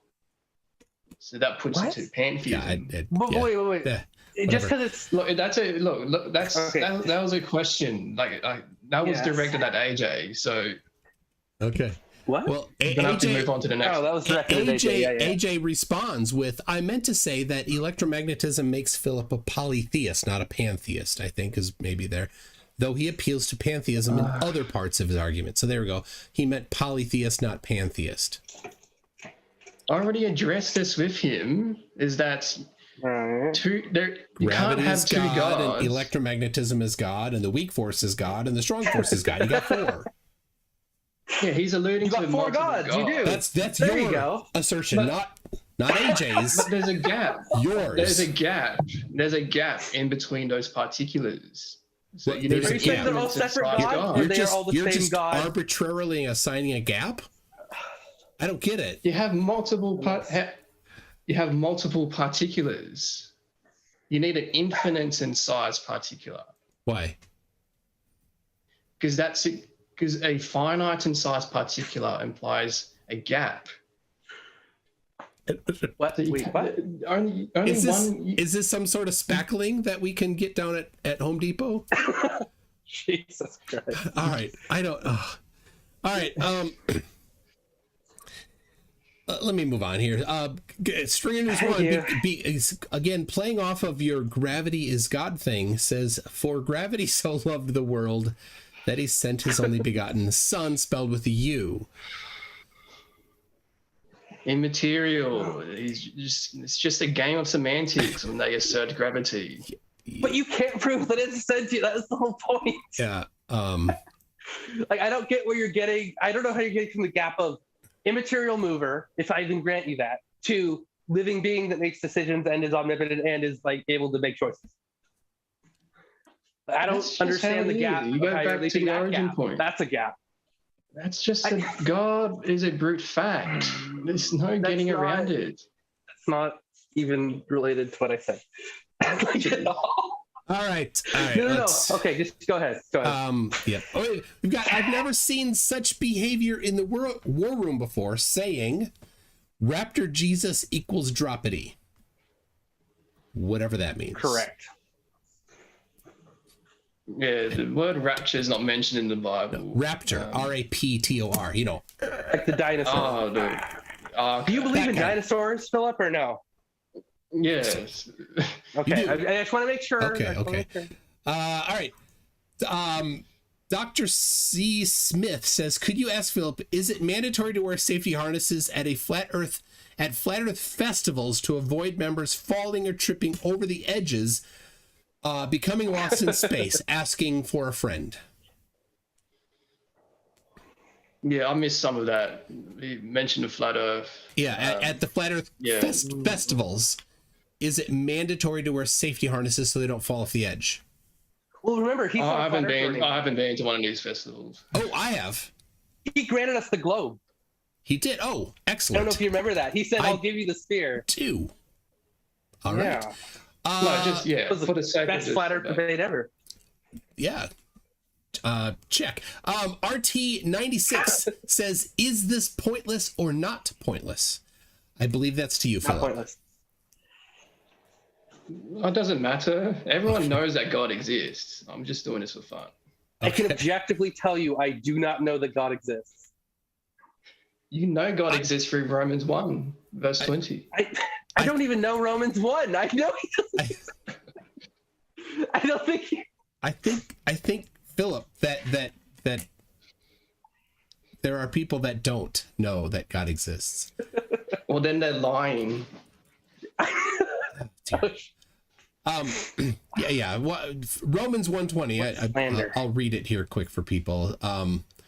Since the creation of the world, God's invisible qualities, and I think you said this earlier, Phillip, his eternal power and divine nature have been clearly seen, being understood from what has been made, so that people are without excuse. So it's just saying that people intimately, inherently, in something word, know that God exists. Is that what you're saying there, Phillip, right?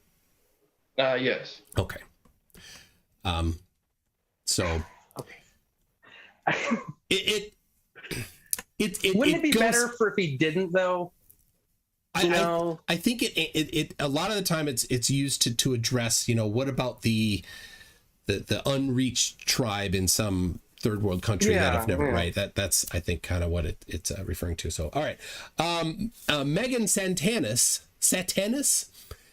That is, as a new member, welcome to Newton. Thank you very much, Megan. Phillip, the law of polarity is not a real law. So AJ Hybe is wondering, how does Phillip's God feel about him lying about the law of polarity that does not exist? It's bearing false witness. It does exist, and you can demonstrate this today by asking a very simple question: what is the opposite to tangible? The only what answer is the opposite intangible. to my screwdriver? But the screwdriver is tangible. The screwdriver is a label. What's the opposite to this screwdriver? I have a bunch of them, but this isn't the opposite of this. But they're two screwdrivers. And this one has but they consist of tangible matter. So the opposite to the tangible is the intangible. But what's the opposite of screwdriver? This is. Well, you could give it any name you want. They're not opposites, though. That's the. Yeah, but what the is the opposite used, to this?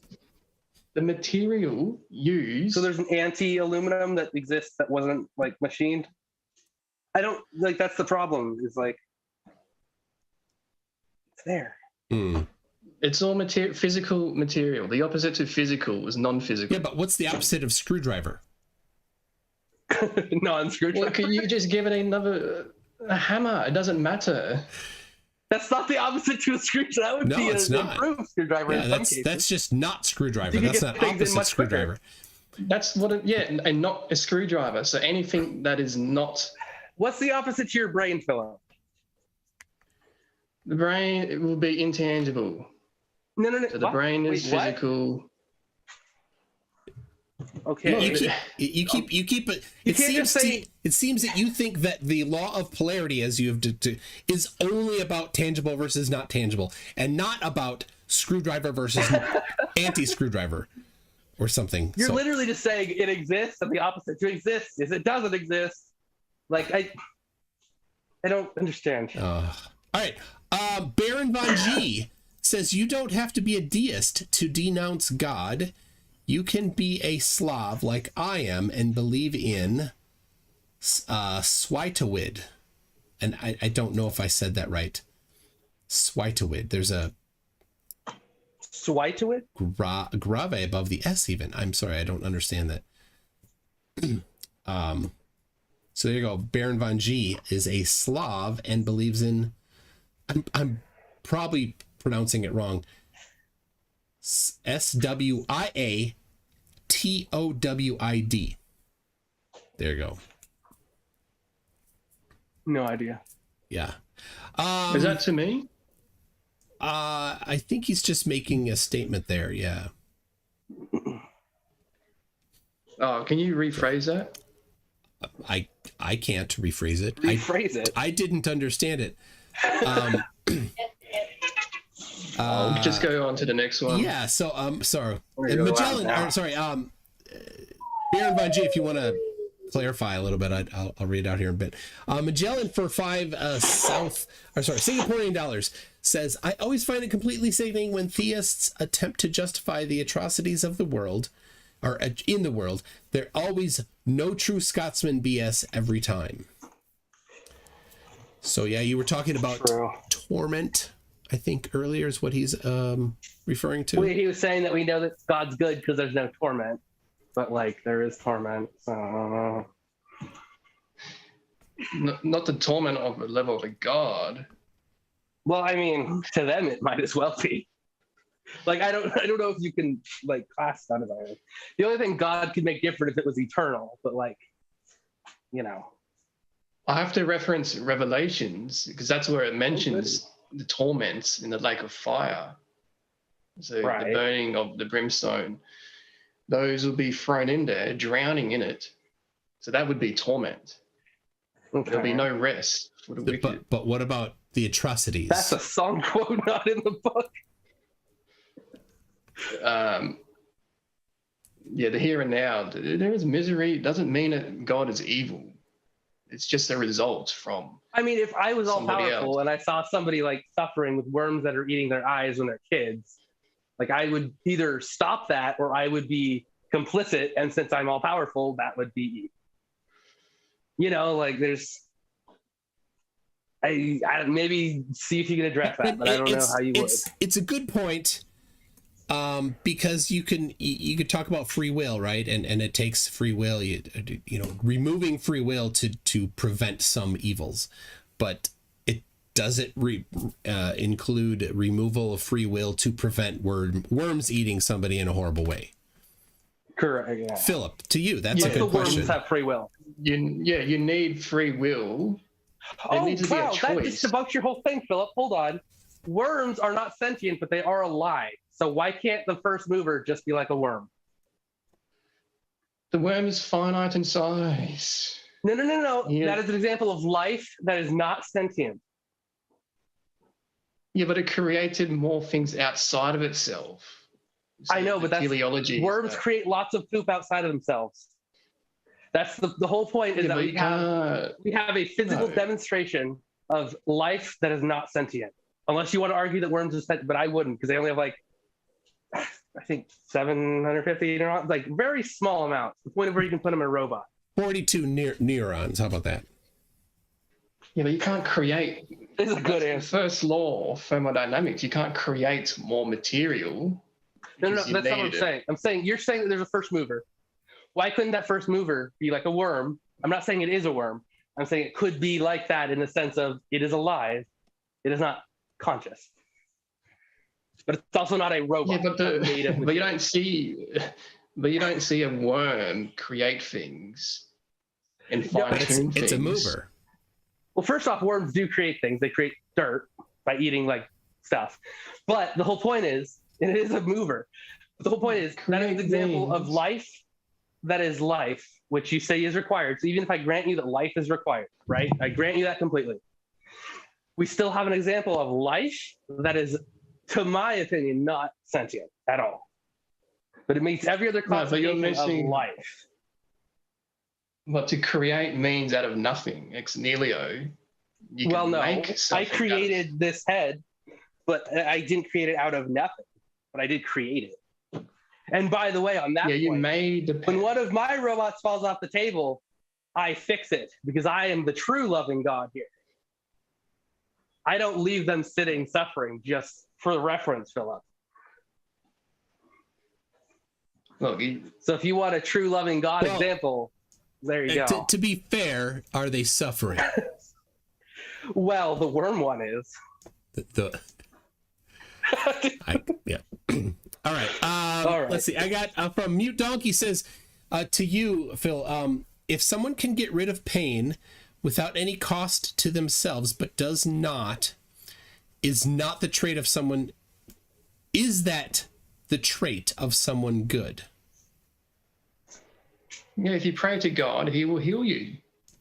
What about the people that haven't been healed? Well, then their repentance or their prayers wasn't genuine. But I'm not putting words in God's mouth. It's up to God and who he decides to heal. Okay, but so you can't really say if you pray to God, you'll be healed then. Got to be fair. It doesn't always happen. I don't think it's ever. God moves stars for me. I have a relationship with God. Yes, I've mentioned this in my past debates. I have a relationship with my girlfriend, and how I know that is that she texts me back when I talk to her. Just a second. That's what a relationship is. Hold on a second. Earthrise, I rather liked Mike Billars' statement there. I'm going to read it out. Chuck Norris got an erection in downtown New York City. The date was September 11th, 2001. Oh, God. That's terrible. I do appreciate a good or tasteless Chuck Norris joke. Yeah, obviously. Sorry, I've got to go. I'm on limited internet. I don't want to burn through my. Okay, McDonald's is kicking you out. I think I have. Let's see. 2 more questions, if you don't mind. Goodness. That's it. Okay. Yep.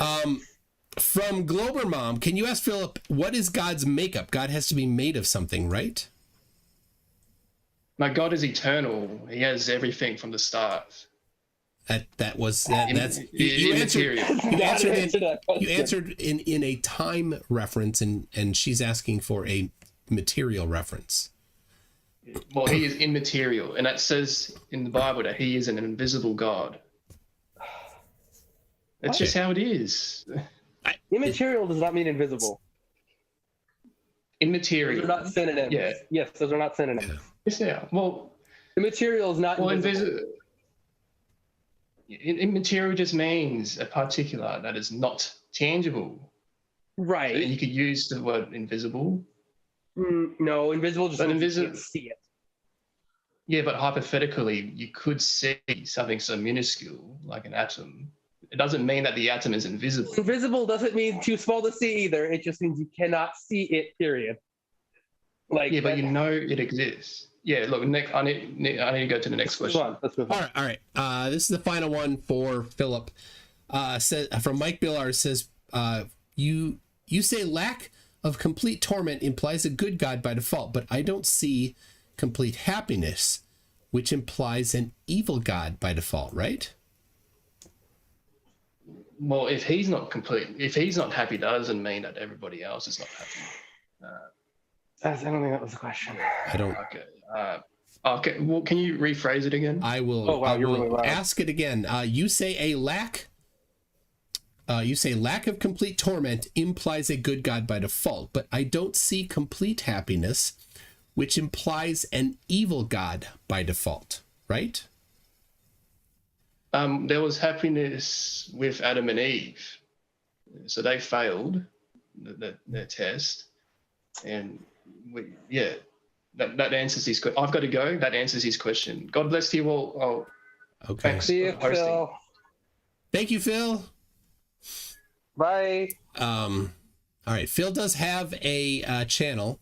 It's linked in the description. Sure does. I have. Yep. And people were asking Dell about your channel. Dell has one video that's 6 years old. I don't think it really applies to your. Like 4 years old. Yeah, your robots thing. People are interested in your robots thing. So there's an opportunity for some videos for you there. All right. Okay. Could be fun. All right. AJ Hype. I meant to say electromagnetism makes Philip a polytheist. Thank you for that. 3 Ron says, Aman, I don't have to lie. I know God doesn't exist. And to go with, I don't think an honest, and I don't think you can do that either. I don't think you can I know I said either, I know God doesn't exist. Yeah. It's not, I can't prove that there isn't a God. I should phrase that differently. yeah, you can't make a definitive statement either way, at least in my opinion. Yeah. Well, it's I'm proving, always open to that. I'm not saying it's impossible. Proving a negative, right? You can't prove a negative. Yeah. You can a positive, so the other side could be. So yeah. Magellan for $5 Singaporean says, if you pray to God, you will be healed, except insert made up stuff. No true Scotsman. See, before you're born, you have to read the fine print. Yeah, it's like an Apple warranty. It is a challenge, and his answer, and I don't think a lot of people are satisfied with this. Really, that then you must not have had the right something, and that's the no true Scotsman part of it. So it's tough. Yeah. There's no solid answer there, and I think that Christians don't have that answer. Yeah. Well, he's kind of put himself into a corner that you didn't. He said that God's that's his whole argument, is that God is everywhere, like definitively everywhere. So he has to address that. He said he's as opposed to you, I think, where it's not infinite size. That baffled me. Yeah, because if you have a box that boxes the entire universe, and you have a thing that fills up that whole box, it fills up the whole thing, but it's not infinite. Like, it doesn't have to be infinite to fill the entire universe. Yeah. I don't know where he's getting that. And I don't get the whole how he knows that it's an agent either. But I guess we'll never know. The agent stuff is I just don't. I like Worm God, personally.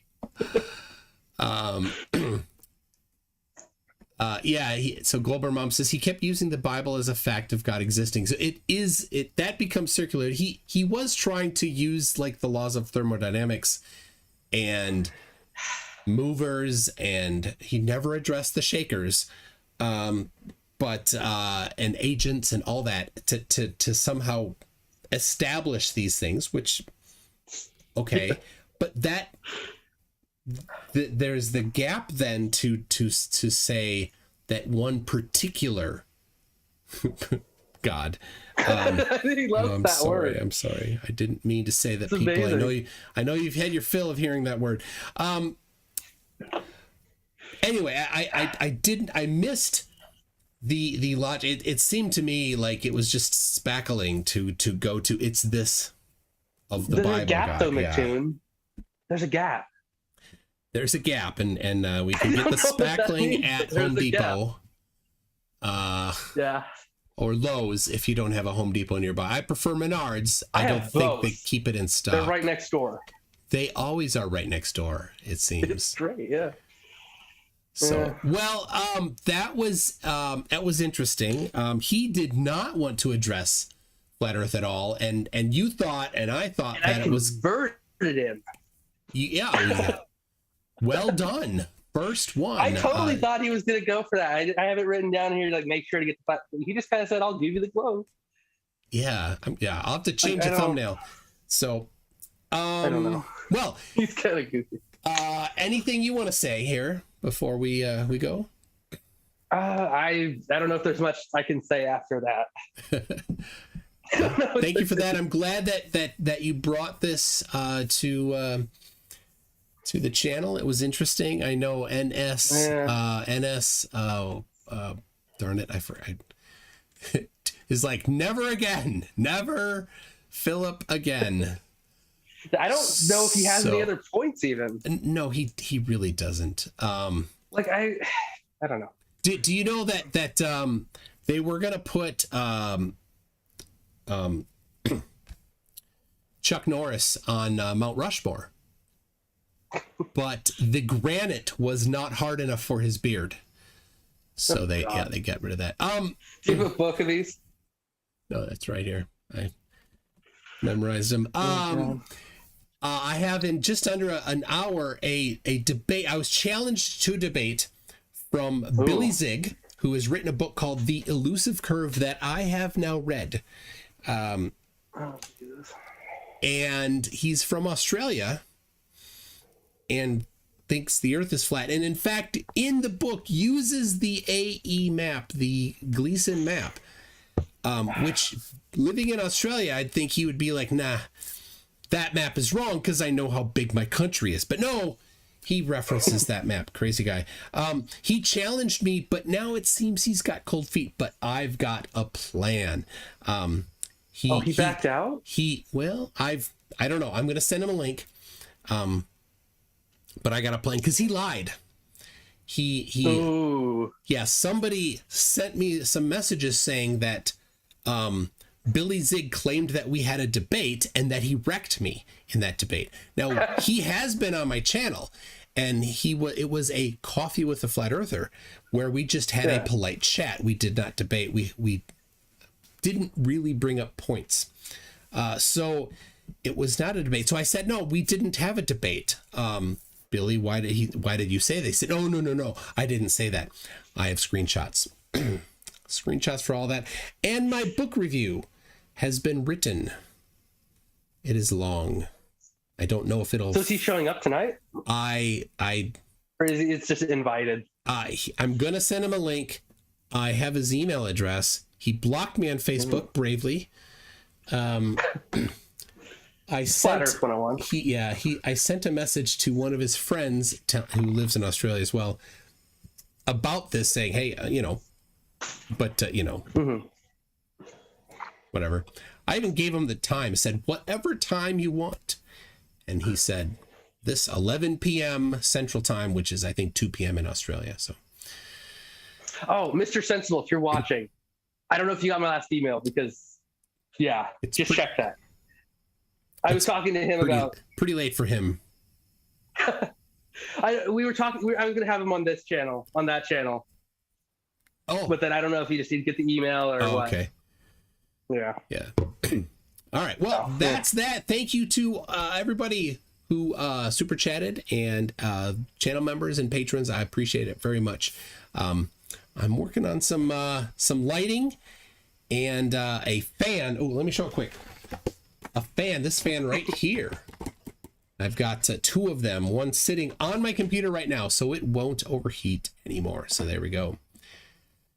All right, that's that. We will see you in an hour, and maybe next week. I'm hoping to have a video coming out this week too. So, all right, we'll see you then. Bye.